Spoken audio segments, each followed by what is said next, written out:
Press attaché veľvyslanectva USA na Slovensku pri príležitosti uvedenia putovnej výstavy na tému 30 osobností americko-slovenského pôvodu a pri príležitosti 30. výročia bilaterálnych slovensko-amerických vzťahov navštívil Skalicu. Som tu prvýkrát, mnoho mojich kolegov hovorilo o tom, aké je toto mesto pekné a mali pravdu. Je tu krásne. Stretol som študentov, ktorí boli fantastickí, stretli sme sa s primátorkou a ďalšími členmi vedenia mesta a je naozaj pôsobivé, čo tu robíte a aké mesto je. Určite sa sem ešte vrátim. Diskutoval aj so študentami skalických škôl. Jednou z nich bolo aj Gymnázium Františka Víťazoslava Sasínka v Skalici.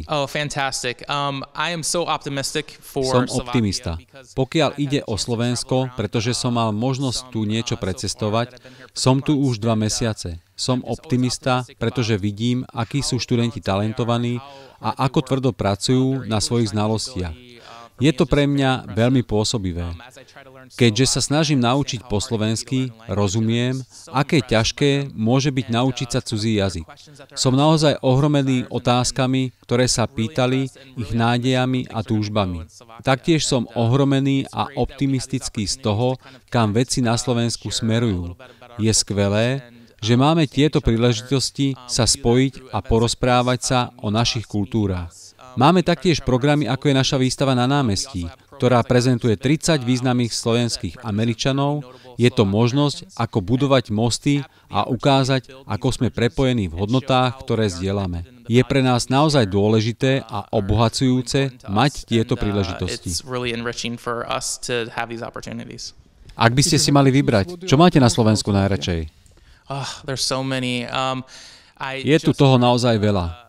Práve som vyskúšal to pečivo, trdelník, a bolo naozaj chutné. Ľudia boli veľmi priateľskí. Naozaj som si užil prechádzku po historickej časti mesta a jedlo bolo vynikajúce. Mal som možnosť ochutnať halušky, ktoré sú naozaj dobré. Budem tu až 3 roky. Som nadšený, že môžem viac poznávať Slovensko. Viem, že je tu veľa hradov a miest, ktoré stojí za to navštíviť a lepšie spoznať ľudí, pretože si myslím, že v tomto je skutočná sila Slovenska.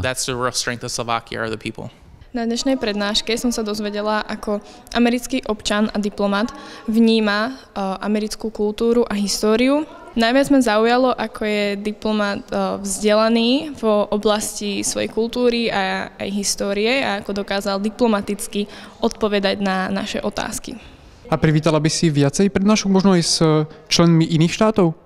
Určite áno, pretože o rôznych krajinách sa učíme, ale nikdy sme nemali možnosť s nejakými predstaviteľmi z rôznych štátov sa stretnúť osobne a vidieť ich pohľad na ich krajinu, takže určite by som privítala.